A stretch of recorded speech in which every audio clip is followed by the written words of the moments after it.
Asked about these real estate questions, and we've got the answers. Today we're going to talk about how to find the best neighborhood for you. Let's go check it out.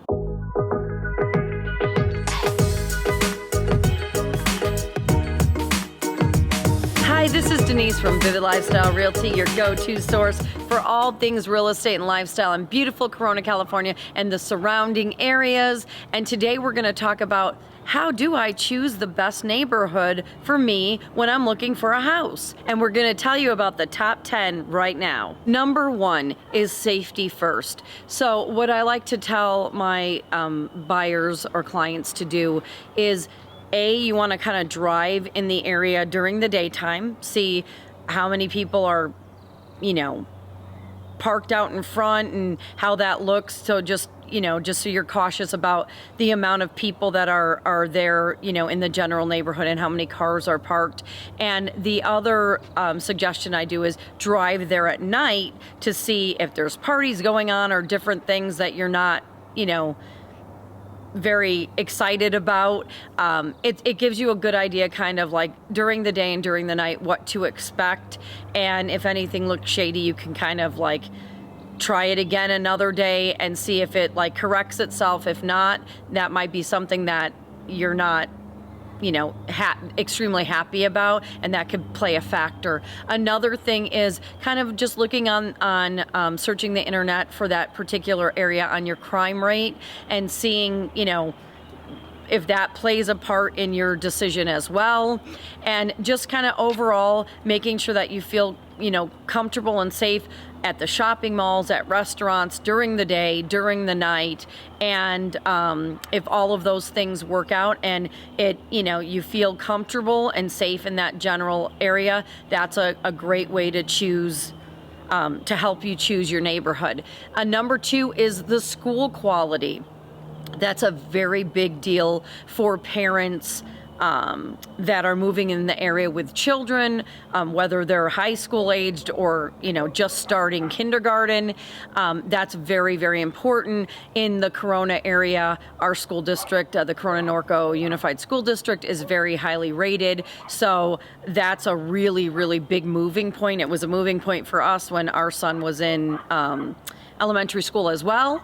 And also, if you're moving to the area without, whether it's Corona or any other area, without kids, that also, if you're in a highly rated area, it also increases your property value slightly because people want to move to that area. So not only do you have a little slight increase in property value, you also have a higher demand when going to sell. So selling in a general area that has a very highly rated school that people move to go, move to the area to go to, that is exactly what happened to our areas, and our property values is they increased and the demand increased as well in our general area because our schools are so highly rated. So just check that out. You can look at each school. When you're moving to an area, one thing a good agent will do is we provide all of the schools that your child will be going to, or any that you might specify that you might want to try to grandfather in or get into. And then we give you the ratings so that you can see, we give you a map where they're located so you can kind of go visit them. You can call them and chat with them too, and they can answer all of your questions. But yes, that really, really can make it a one of the top points for people moving in general neighborhoods. So number 3 is going to be your commute time and the accessibility to just different areas that are important to you. One very common thing is your workplace. How far is it going to take? You can definitely Google that, or a Google map. You can go on or Apple as well, whatever you want. You just throw it into Google, and it will give you the distance, the amount of time it's going to take to get there, and traffic and all of that. And then you might want to add a little bit more time just in case, because Corona and other general areas in California are very crowded and there's a lot of traffic. So you might want to just add a little extra time from what they do. I also suggest that, even though it could be a pain, coming to the general area one morning early and then commuting back again, somewhat like on a Monday through Wednesday, just so you can get like the highlight, or like a Monday and a Friday, because Fridays are usually pretty, heavy with traffic. So I always ask people to you can drive the commute and see if it's a good fit for you, because you don't want to buy something and assume that it's going to be great, and then it takes you 3 hours to get to work, which after a year starts really impeding the quality of life. My husband drove from Corona to Universal Studios. He didn't run rides, but he worked on the techie side, and it was like a 2 to 2.5 hour commute there and like a 4 hour commute home some of the days. So yeah, when he started taking a train a year later, it made the quality of life for him and for us so much better. So you really want to take that in consideration. And also in proximity maybe to your family or different things like that. So just, make sure whatever you need to get to, whether it's doctors or hospitals or anything else, that you kind of drive the commute and make sure that that is a good fit for you, because really it's very, very important, and it really, too long of a commute, so many, days or years, really can wear and tear on your whole life situation. So definitely check into that. And then your next thing that we're gonna move into for number 4 is your local amenities. And so the local amenities is like what's the proximity from your home to a fire station, police station, hospitals, restaurants, shops, anything that your hairdresser, the person who does your nails, any of those types of things, you want to be a pretty good commute. And if you're moving, say, from San Francisco to here, there's a lot of people moving from San Francisco to the Corona area, you definitely want to make, that type of a move is going to definitely make you, that's like an 8-hour drive from here. It's going to make you choose a different hairdresser, choose different things that you might love up there, but it's going to be near impossible to do when you move. Sometimes you're moving 40 minutes away, and then you have to kind of decide, gosh, I love that hairdresser. I've had him for 12 years. Do I want to continue to go driving the 40 minutes, or is it, do I want to choose something else? So definitely knowing the proximity to local amenities is really important too. And then also just knowing the local amenities. How far are restaurants? That's very important. When we were looking, Trader Joe's, Dos Lagos, the crossings, I can take back streets because of traffic, or I can take the freeway, and within 5 minutes I have anything I could possibly think of. Maybe not certain specialty things, or going to Newport Beach to go to Fashion Island, but anything, Target, a Walmart, department stores, Best Buys, Barnes and Noble, restaurants, anything that I love, I can get there in 5 minutes. And so you definitely want to talk to your agent. They should be able to tell you all of the local amenities around the general area and how far it takes you to get there. And because if we were 20 minutes from Trader Joe's and grocery stores and department stores and restaurants, that would not be a good fit for us. So you just have to make sure, and then also that the things you love are within 5 minutes from you, whether it's entertainment or bowling alleys or anything that you love to do. You want things to be convenient, and you want a lot of things that are amazing, that are amazing in your life to be easily accessible and in your general area. So definitely check out the local amenities, see how long it takes to get there, and that's a really a big driver for a lot of people into what neighborhoods they're looking into. Okay, so number 5 is community and lifestyle. So when you're moving to an area, you want to make sure, whether it's down to social media platforms, do they have Facebook groups? What are the HOAs and the homeowners associations fees in the different areas that I'm going to be looking in or moving to? You want to know, do they have local groups or chapters that you'd like to be a part of? And do they have the amenities in the housing community that I'd love to have, maybe tennis courts or a pool or walking trails? And then what events do they have? Do they have 4th of July parades? Do they have, so what your community as a whole offers, and your neighborhood might offer things. We have a lot of neighborhoods like Bedford in Corona, the Corona area, that have a lot of, and in the Retreat, our area, we have a lot of like, hey, we're having a Halloween party, or we're having breakfast with Santa, or any of those things. So you want to know the local areas that you're like your actual community, your neighborhood, that you're moving to, your housing development, if they have special things that are going on and community events. And then also if your actual community, like your city, has local and community events that you would like to attend as well. So maybe, it's from, trash pickup, or different daycare days, or different things that your community offers. You definitely want to know. And like I said, a good real estate agent should be able to tell you a lot of those events and local things that happen. It could be food drives, different things that you're passionate about. We're very passionate about helping others and schools. We're also very passionate about animals and rescuing and donating to shelters.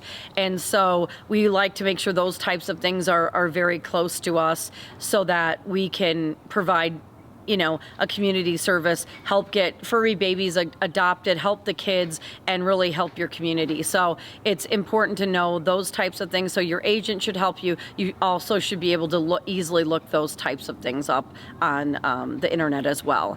And then we're going to move into number 6, which is property value trends. And that is a very important thing. So for the Corona area, obviously I'm using my area as an example because I'm well versed in it, but we are, California in general, especially Northern or Southern California, your values are going to go up. They're going to increase. Corona, we moved here in 2001. And there was a lot of like orange orchards, and still kind of, because we were the citrus capital of the nation for a long time. And it built up drastically from when we moved in. It was definitely up and coming. And now it's very set, very up and coming. There's a lot of people moving here to the general area that would have chosen Orange County before, but since prices and congestion has gotten so high over there, they've all kind of flocked to our general area, because we're also very, very central to everything you can possibly think of. You have, easy freeway access and so much more. So they're bringing a lot to Corona.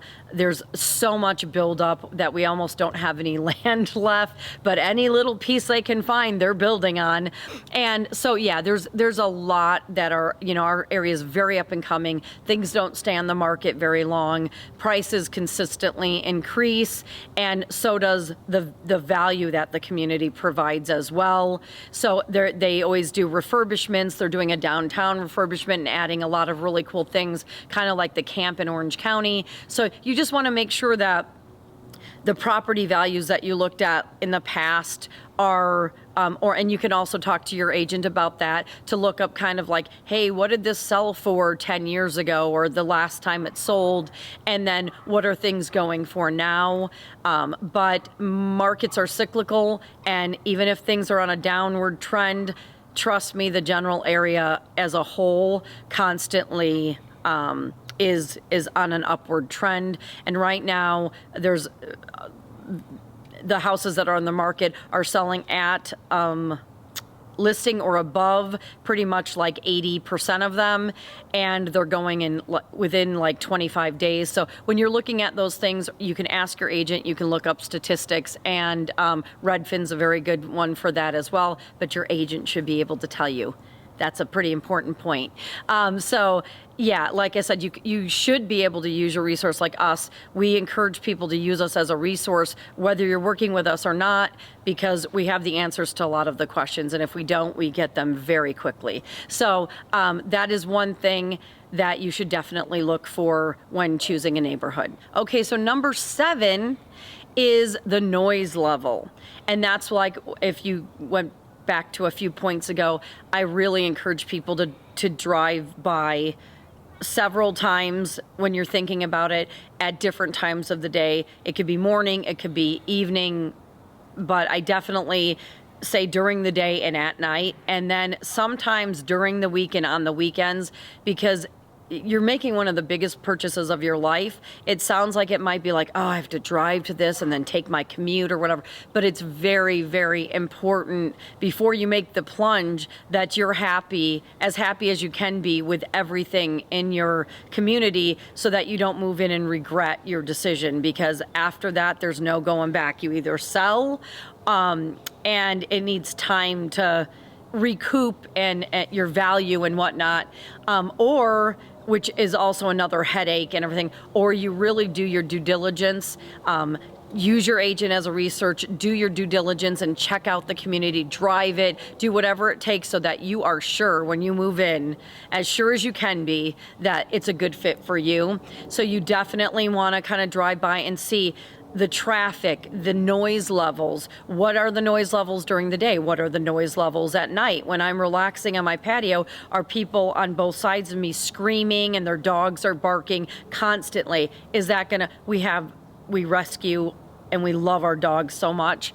And if Amazon comes to the door, they're barking. But when we're like, hey, they stop. So if we move in and you're just 3 times or 4 times you visit and both sides are having dogs barking 24/7, or there's, and then also really paying attention, is there construction behind you? Is it a new community, a new build community? I love new builds too. They can give you great offers right now, but you have to be aware, gosh, there's gonna be 6 more months of construction on either side of me, and you have to be okay with that. And normally the construction side, the one positive thing about that is it ends. So, you don't wanna, they might be doing work on your neighborhood a mile away or 6 blocks away, but your general area should be, as you're moving in, should be under control within a matter of months, and up to the standards where you'd like it to be.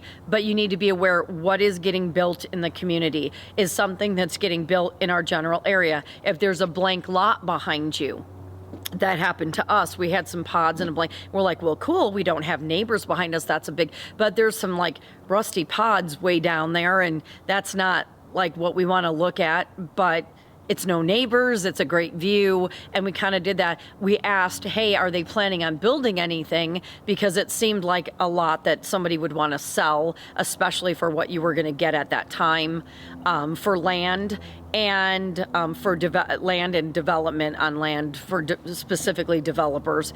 And sure enough, they were building homes right behind us. But there's 50 feet of a hill that they can't build on, and then it goes way down, like 50 more feet or 100 feet down into a community. They built 45 houses, which obviously will increase the property value of our houses, our community, instead of having dirt and pods down there.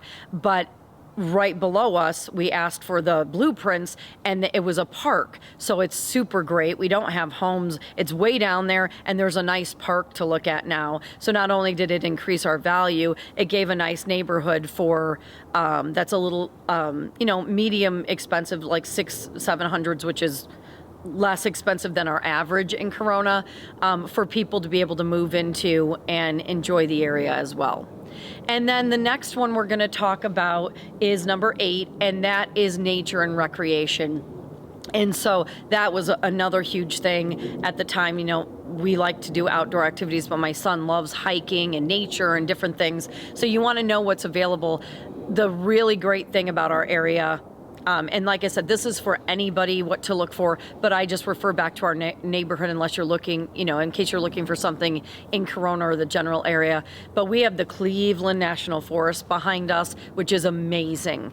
And there's trails, and it's beautiful, and they can't build on it, which was also a huge point for us.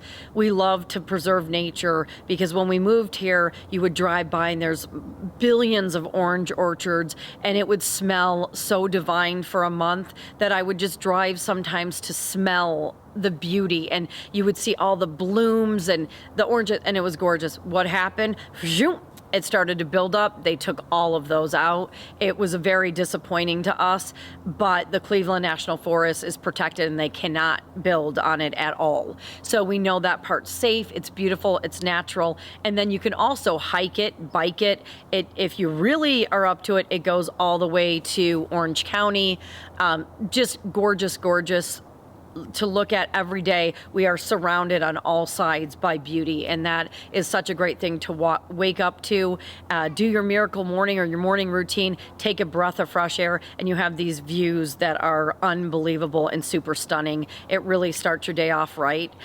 So yeah, you really want to make sure we have more parks than I can even talk about on video.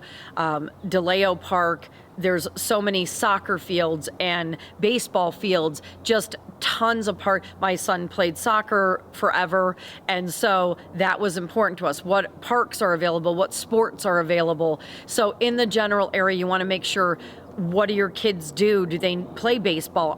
Is that in a close proximity? Do they play soccer? Do they have all of those things? But Corona, the general area, has the Cleveland National Forest. They have tons of trails in your community, outside of your community. So does a lot of California.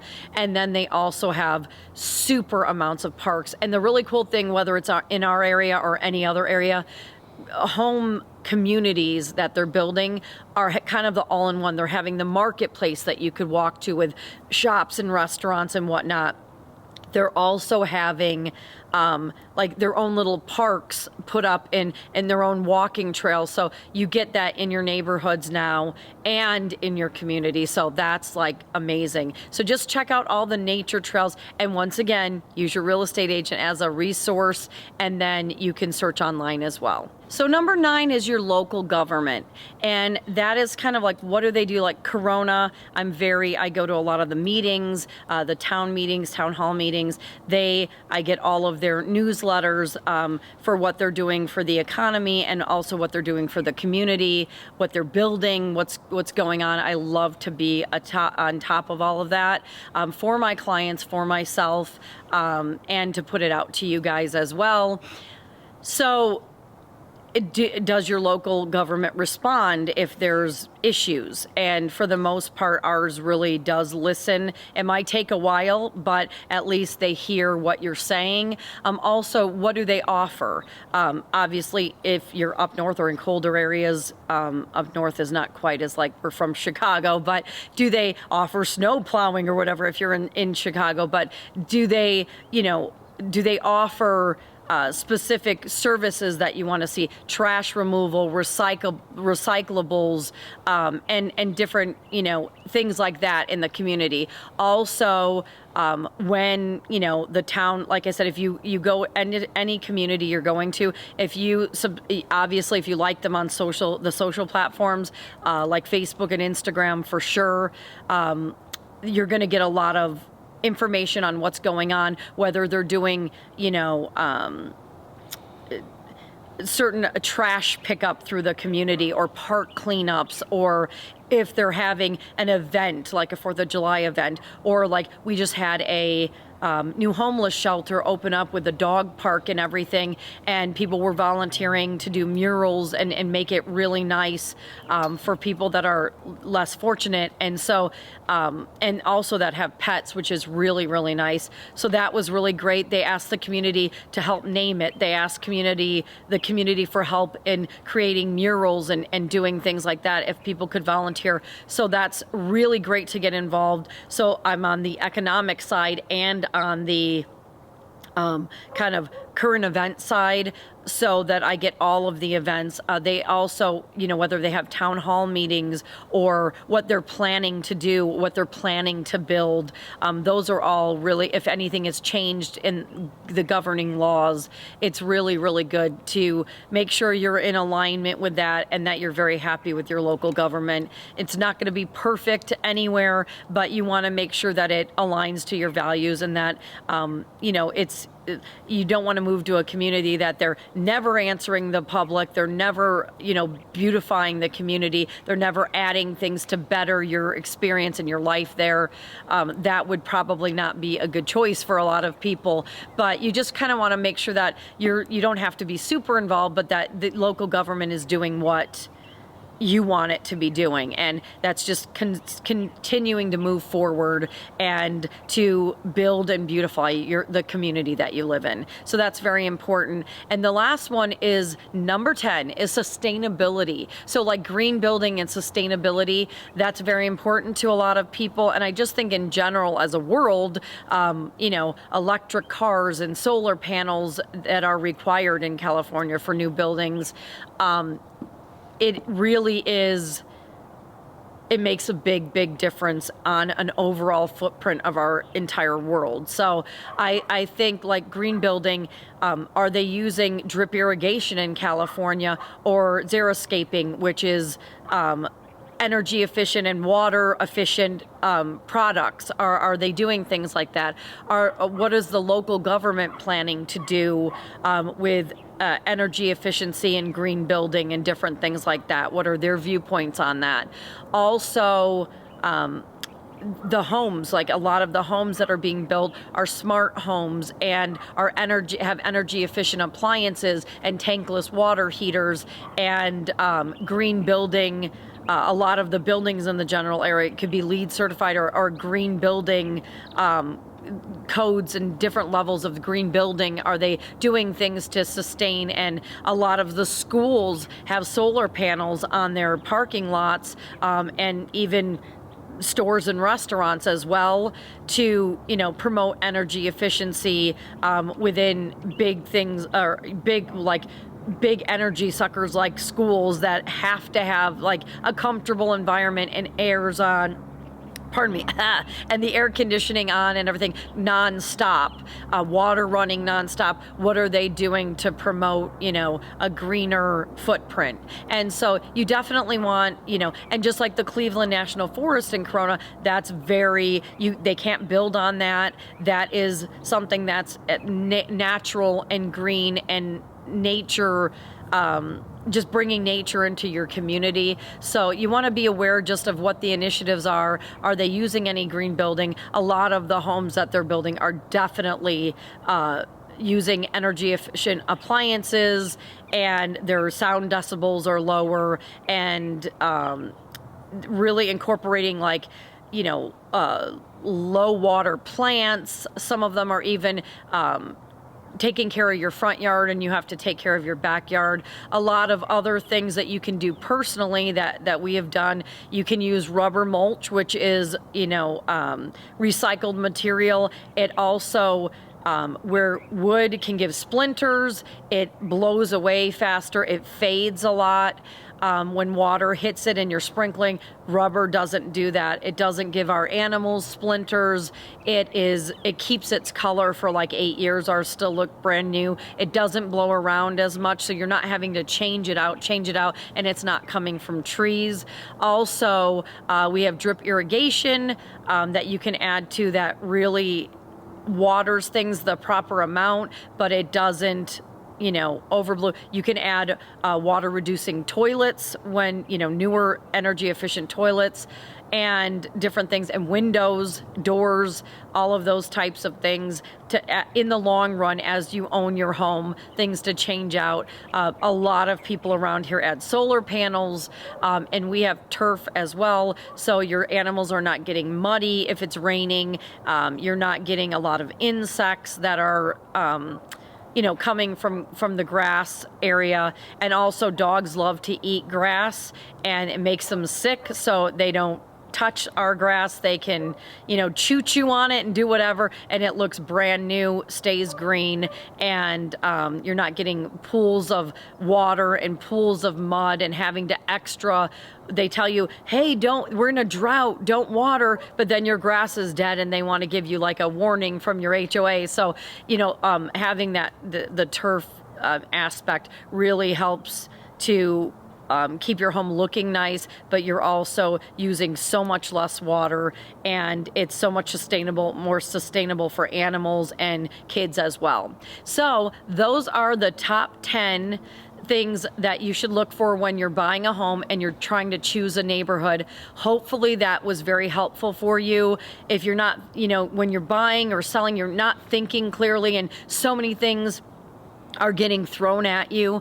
And so we want to try to help kind of answer your questions, provide value, and kind of give you a list of things to just be aware of and maybe check out when it's your turn to buy or when you're thinking about a neighborhood to move into. You can do this research prior to even buying so that you kind of know what neighborhoods meet your family's needs. And if you need anything, we're here as a resource. If you'd like to know, the market hopefully is looking a little brighter in 2024, where rates should start going down slightly. Things should balance out. Inflation's already dropped quite a bit. So hopefully, I know a lot of you had 2023 was a tough year. 2024, I hope, is bright and amazing. I hope you all have a happy new year and that you find much success.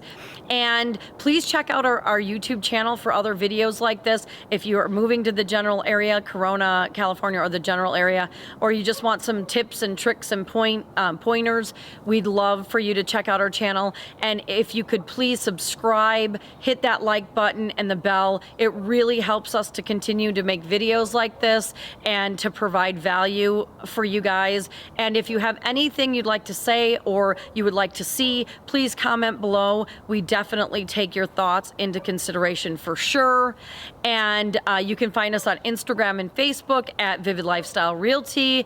And you can also find us at vividlifestylerealty.com. That's our website, so you can search for properties. You can also look at all of our current blogs up there that give a lot of great information as well. And we're here to help. We're here to be a resource. If you need anything at all, please feel free to reach out, and we'll see you next time.